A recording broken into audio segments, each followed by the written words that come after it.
Keesokan harinya, di pagi hari, saat Linte dan Matt telah berada di peternakan untuk mulai bekerja, mereka berdua terlebih dahulu memperkenalkan diri mereka kepada Miltain dan Men. Miltain pada saat itu sudah sangat senang, karena mulai sekarang, dirinya akan menjadi senior.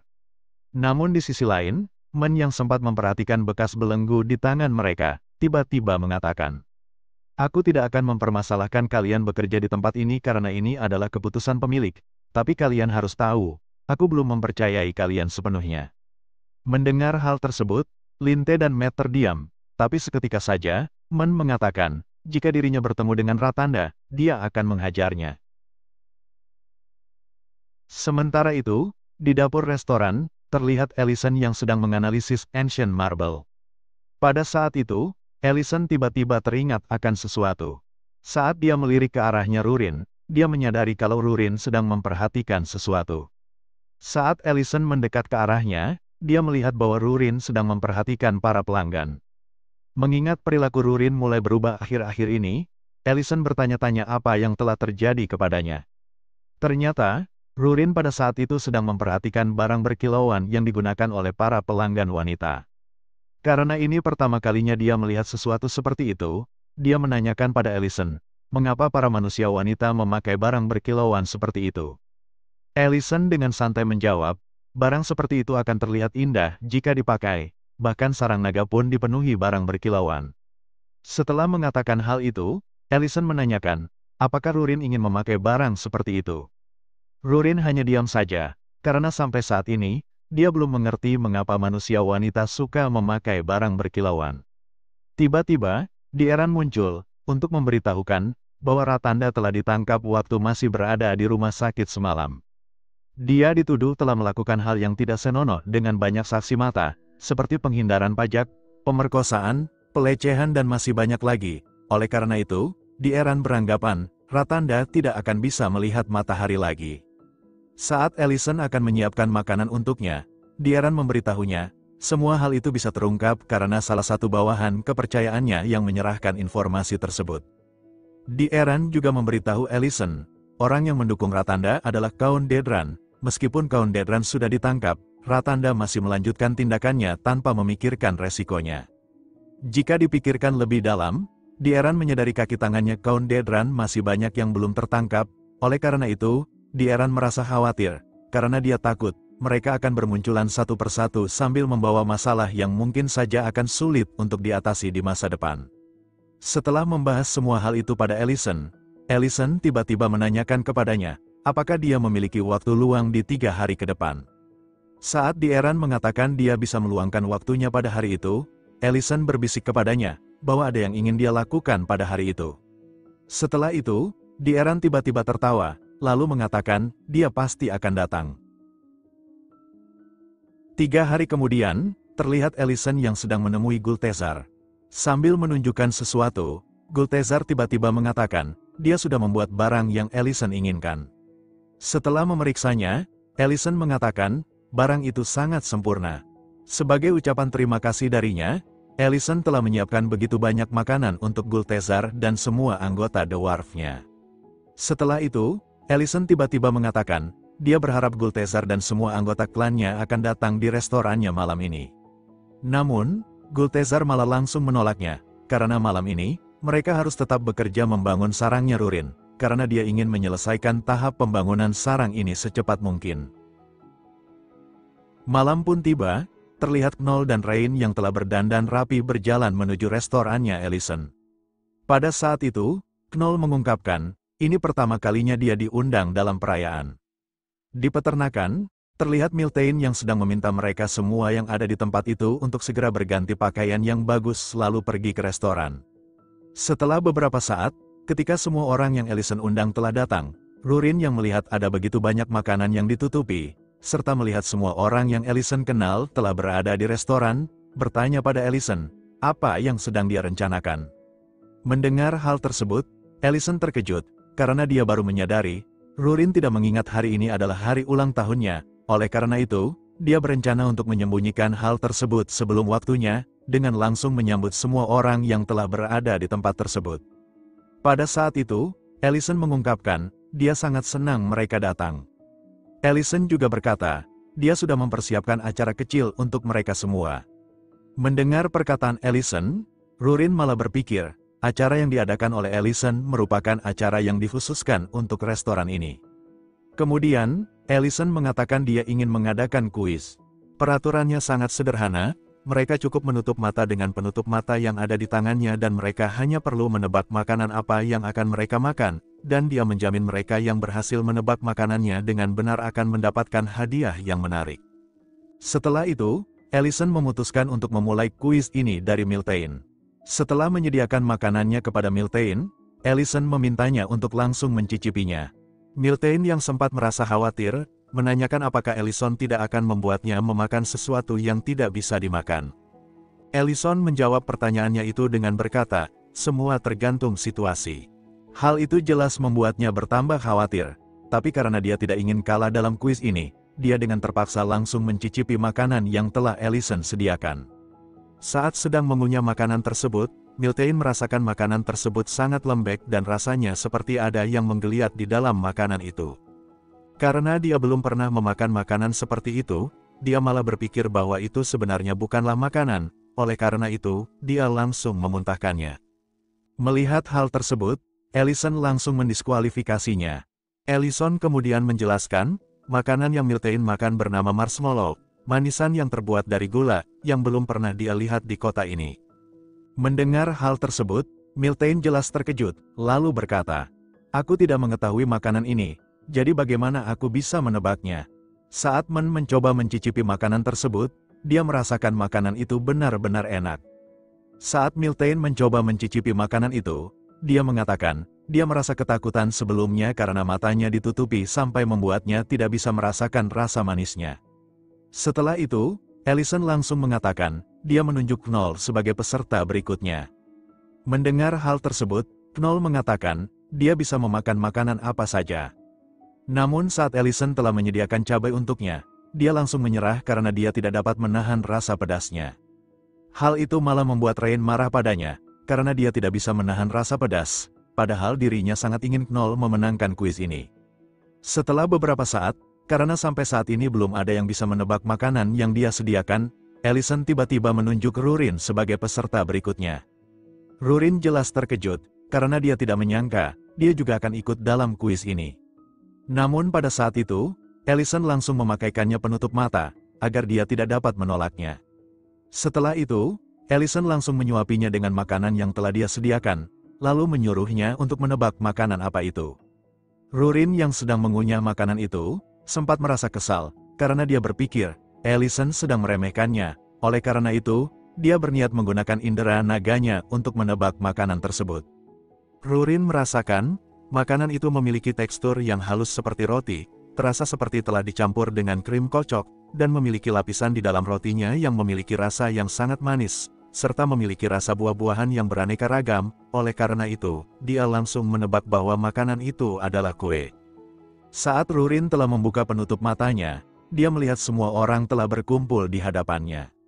Pada saat itu, Allison mengungkapkan, tebakannya Rurin benar, tapi lebih tepatnya, itu adalah kue ulang tahun. Selamat ulang tahun Rurin, ucap semua orang yang ada di tempat tersebut. Hal itu jelas membuatnya terkejut, karena dia tidak pernah menduga, perayaan yang sedang Allison adakan merupakan perayaan ulang tahunnya. Rurin yang sedang merasa malu, berkata, jadi kalian berkumpul untuk diriku, terima kasih.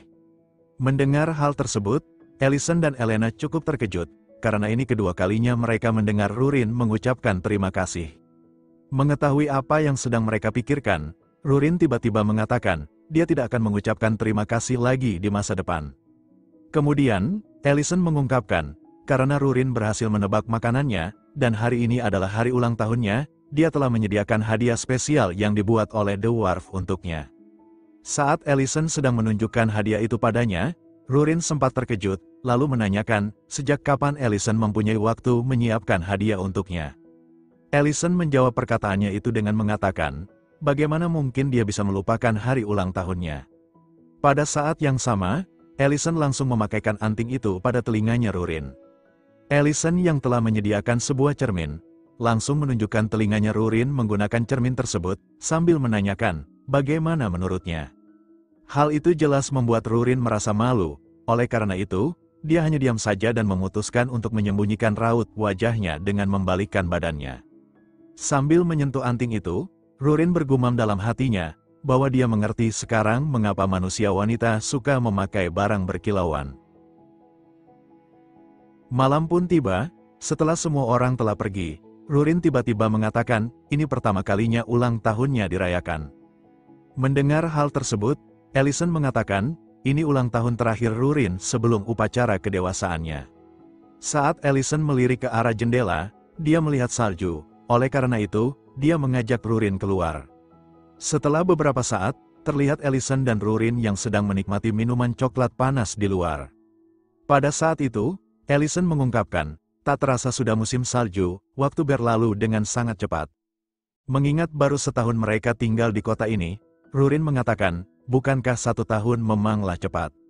Mendengar hal tersebut, Allison berkata, 1 tahun memang cepat bagi ras naga, tapi tidak untuk manusia. Tiba-tiba, Rurin mengatakan, bukankah Allison berbeda dengan manusia, karena Allison pernah memakan jantung naga. Allison mengungkapkan, dia tidak tahu apakah jantung naga memiliki efek seperti itu, karena di dunia ini, belum pernah ada manusia yang memakan jantung naga selain dirinya, selain itu, dia tidak memakan sampai habis jantung naga tersebut. Pada saat yang sama, mereka melihat bintang jatuh, oleh karena itu, Allison menyarankan Rurin untuk membuat harapan karena ini adalah hari ulang tahunnya. Harapannya adalah, dia ingin selalu bersama Allison, namun, dia tidak berniat untuk mengungkapkan harapannya itu pada Allison. Sementara itu, di Istana Naga Hitam, terlihat seorang pria muda bernama Nis yang sedang mendatangi pamannya di dalam kastilnya. Pada saat itu, Nis berkata, "Paman, sampai kapan kau akan membiarkan manusia angkuh itu? Apakah janji dengan manusia begitu penting?" ucapnya dengan kesal.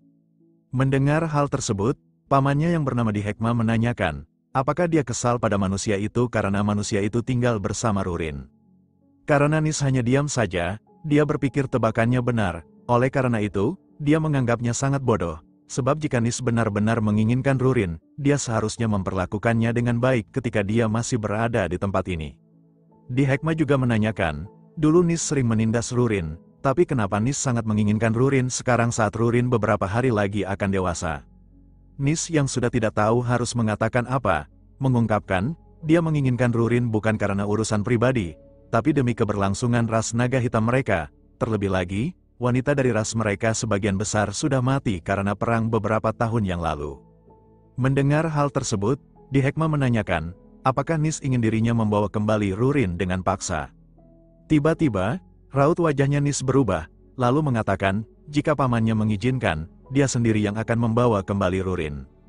Menyadari Nis sangat ingin menghadapi Allison, dia menyuruhnya untuk tidak melakukan hal tersebut, dengan mengatakan, tenangkan dirimu, dia bukan manusia yang bisa kau hadapi, bersyukur dia tidak mempunyai dendam padamu, jika tidak, ketika kau telah berhadapan dengannya, kau akan mengerti maksud dari perkataanku. Namun, Nis malah tidak mempercayai perkataan pamannya itu, karena dia berpikir, tidak mungkin ada manusia yang bisa memiliki kekuatan yang bisa melampaui kekuatan naga.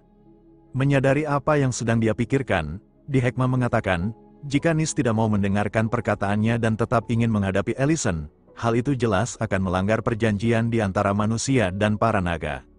Sebagai pemimpin ras naga hitam, Dihekma tidak bisa membiarkan hal itu terjadi, karena itu akan menodai kehormatan ras naga hitam. Terlebih lagi, dia sangat yakin Mididana juga pasti akan marah kepada Nis jika dia tetap berani melakukan tindakan yang tidak bisa dibenarkan seperti itu. Mendengar hal tersebut, Nis sempat terdiam, lalu menanyakan, apakah dia bisa melakukannya jika dirinya memiliki alasan yang bisa dibenarkan.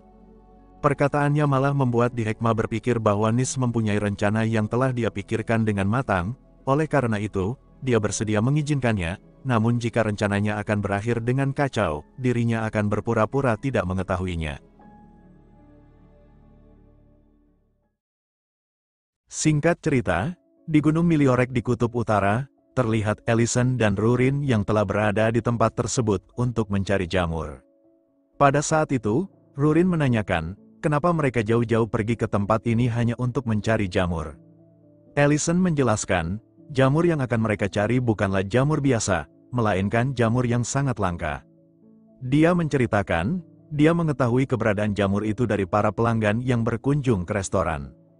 Jamur tersebut dikatakan ditemukan pertama kali oleh seorang pengembara wubah saat wabahnya itu tiba-tiba menggali tanah. Mengetahui jamur tersebut merupakan jamur yang sangat langka, pengembara itu memberikannya pada kekaisaran dan dia diberikan imbalan koin emas yang sangat banyak. Setelah Ellison mencoba mengingat apa yang dia dengar dari pelanggannya itu, Ellison menebak, jamur tersebut jelas adalah jamur truffle. Saat Rurin menanyakan bagaimana mereka harus mencari keberadaan jamur tersebut, Ellison langsung menyuruhnya untuk mencarinya menggunakan indera naganya. Tapi sebelum itu, Rurin terlebih dahulu harus mencium bau jamur itu, agar dia dapat merasakan keberadaannya dengan mudah. Oleh karena itu, dia menanyakan pada Ellison, bau jamur itu seperti apa. Mengingat tak ada satupun sesuatu yang memiliki bau seperti bau jamur truffle di dunia ini, Ellison berpikir dia harus menyediakan jamur itu terlebih dahulu kepada Rurin. Memikirkan hal itu lebih dalam, Ellison malah merasa kebingungan, karena untuk menyediakan jamur itu pada Rurin, dia harus mencari jamur tersebut, tapi untuk mencarinya, dia perlu membutuhkan bantuannya Rurin menggunakan indera naganya untuk mencarinya, dan begitu seterusnya. Oleh karena itu, dia berniat mensumum minyak truffle dari dunia modern, tapi karena dirinya takut baunya akan berbeda dari yang ada di dunia ini, Ellison malah tidak tahu harus melakukan apa sekarang. Tiba-tiba, Rurin mendengar suara monster dari belakangnya. Ternyata, suara monster tersebut berasal dari monster yang dikepung oleh sekelompok orc yang ingin menerobos masuk ke dalam guanya. Saat salah satu dari sekelompok orc itu akan menyerangnya, dia tidak diam saja, dia langsung menyerangnya juga. Namun tiba-tiba saja, sekelompok orc itu mulai menyerangnya secara bersamaan. Melihat hal tersebut, Ellison tidak tinggal diam, dia langsung merapal mantra sihir untuk menarik perhatian sekelompok orc itu kepadanya. Ketika mereka melirik ke arah Ellison dan Rurin, Rurin tiba-tiba menatap mereka dengan sangat serius. Tatapannya jelas membuat sekelompok orc itu ketakutan, oleh karena itu, mereka langsung melarikan diri saat itu juga. Pada saat itu, monster tersebut secara tiba-tiba melompat ke arah mereka. Namun ternyata, apa yang ingin dia lakukan bukanlah untuk menyerang, tapi menunduk untuk berterima kasih karena mereka telah menyelamatkannya. Menyadari apa yang sedang dipikirkan oleh monster tersebut, Rurin memberitahu Ellison, menurutnya, monster itu ingin membalas kebaikannya Ellison. Setelah memasuki gua milik monster tersebut, Ellison bertanya pada Rurin, menurutnya, apa yang ingin diberikan oleh monster itu untuk membalas kebaikan mereka. Rurin beranggapan, monster tersebut pasti ingin memberikan harta karun yang telah dia dapatkan secara tidak sengaja. Setelah berhasil menemukannya, monster itu langsung menunjukkan pada mereka berdua. Mencium sesuatu yang ingin diberikan oleh monster tersebut memiliki bau yang sangat busuk, Rurin malah beranggapan bahwa itu bukanlah harta karun. Pada saat itu, Ellison langsung mendekati monster tersebut, lalu mengatakan, apa yang ingin diberikan oleh monster tersebut memanglah harta karun, karena sebenarnya, hal itu merupakan sesuatu yang sedang mereka cari. Sementara itu, di suatu tempat yang sangat jauh, terlihat Nis dan 3 naga hitam lainnya yang sedang berkumpul. Mereka bernama Darba, Nekwu, dan Hoven. Saat itu, mereka bertiga menanyakan, mengapa Nis menyuruh mereka untuk berkumpul di tempat ini. Nis dengan singkat menjelaskan, dia ingin mengajak Rurin kembali ke Tanah Suci. Mendengar hal tersebut, Hoven terkejut, karena dirinya tahu, Rurin tinggal bersama seorang penyihir manusia saat ini. Namun di sisi lain, Nekwu malah menertawakannya, karena dia beranggapan, Nis ingin mengajak Rurin kembali karena dia sedang mencari pasangan. Perkataannya justru membuat Nis merasa kesal, oleh karena itu, dia malah mengungkapkan, dirinya tidak menyukai Rurin, tapi dirinya ingin menghancurkan rasa percaya diri Rurin pada manusia yang tinggal bersamanya. Nis juga mengatakan, dia sudah mendapatkan izin dari Di Hekma jika dirinya ingin menyerang manusia itu dan mempunyai alasan yang bisa dibenarkan. Setelah mengatakan itu, Nis menanyakan, apa mereka bertiga mau membantunya. Sebelum membuat keputusan, Darba sempat mengingatkannya tentang perjanjian yang telah dibuat oleh ras manusia dan ras naga, terlebih lagi, serangan langsung terhadap manusia tentunya akan membatalkan perjanjian tersebut dan pasti akan mempermalukan ras naga hitam mereka. Setelah berbincang beberapa saat, Nekwu tiba-tiba mengatakan, meskipun Ellison adalah penyihir hebat, dia tetaplah manusia, oleh karena itu, dia menanyakan, apakah masuk akal Nis harus mengajak mereka bertiga untuk menyerangnya. Mendengar hal tersebut, Nis memberitahu mereka, bahwa dia disuruh oleh Di Hekma untuk tidak meremehkannya meskipun dia hanyalah seorang manusia. Pada saat itu, Darba dan Hoven terkejut setelah mendengar perkataannya Nis, karena mereka berpikir, rumor yang pernah mereka dengar mengenai Alicent saat perang beberapa tahun lalu memanglah benar. Tiba-tiba saja, dari belakang mereka, ada pria yang mengatakan, jika itu adalah masalahnya, dia bisa membantu mereka. Pria tersebut merupakan naga merah bernama Giar yang saat ini sedang terkurung. Karena mereka tidak mempercayainya, dia langsung menjelaskan kepada mereka, dia mengenal seekor naga merah yang tinggal di pinggiran kota Greik yang bisa mereka gunakan untuk membuat rencana. Di tempat sebelumnya, terlihat Alicent yang sedang menjelaskan kepada Rurin, sesuatu yang ada di tangannya ini adalah jamur travel yang sedang mereka cari. Dan ternyata, monster tersebut memiliki begitu banyak jamur seperti itu karena jamur sejenis itu merupakan makanan pokoknya. Sambil membuang salah satu dari jamur itu, Rurin menyarankan Alicent untuk tidak mengambil satu pun jamur tersebut, karena dia benar-benar tidak menyukai baunya. Alicent jelas menolaknya, lalu menjelaskan, jamur sejenis itu memiliki harga yang sangat mahal. Mengetahui Rurin bisa berbicara dengan monster, Alicent tiba-tiba menyuruhnya menerjemahkan apa yang akan dia katakan untuk diberitahukan kepada monster tersebut. Terima kasih telah membalas budiku, tapi aku tidak bisa diam saja setelah menerima hadiah sebanyak ini. Karena itu, aku ingin menunjukmu sebagai penjaga sarang naga kami. Jadi apakah kau bersedia meninggalkan tempat yang berbahaya ini dan ikut bersama kami? Setelah menerjemahkan perkataan Alicent ke bahasa monster tersebut, Rurin tiba-tiba menanyakan, apa yang sebenarnya ingin Alicent lakukan.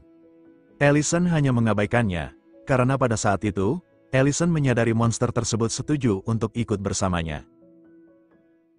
Sementara itu, di sarangnya Serena, terlihat Serena sedang terpikirkan kejadian beberapa bulan yang lalu, saat Alicent terakhir kali mengunjungi sarangnya. Pada saat ini, dia tiba-tiba berkata, haruskah aku menemuinya untuk menghabiskan waktuku bersamanya? Pada saat yang sama, dia merasakan kehadiran seseorang yang sedang mencoba memasuki sarangnya, oleh karena itu, dia beranggapan bahwa orang itu adalah Alicent. Namun saat dia menyadari orang itu bukanlah Alicent, melainkan naga merah yang dia kenal, dia langsung marah besar, karena sebenarnya, naga itu adalah Giar, seekor naga yang sangat dia benci, karena dulu, dia sangat mencintainya, namun pada suatu hari, Giar malah pergi meninggalkannya begitu saja. Saat itu, Giar mengatakan, dia mengakui kesalahannya, dan mengungkapkan, dia bersedia melakukan apa saja untuk memperbaiki kesalahannya. Akan tetapi, perkataannya malah membuat Serena bertambah marah, oleh karena itu, dia langsung berubah menjadi wujud naganya, sebab dia merasakan, Giar tidak datang sendirian. Setelah Serena telah berubah menjadi wujud naganya, Giar tiba-tiba tersenyum licik, lalu berkata, kau masih pandai dalam memperhatikan sesuatu. Walau demikian, sekarang waktunya. Setelah itu, Darba, Nekwu, dan Hoven muncul dalam wujud naga, dan di saat yang sama, mereka langsung bersiap menyerang Serena.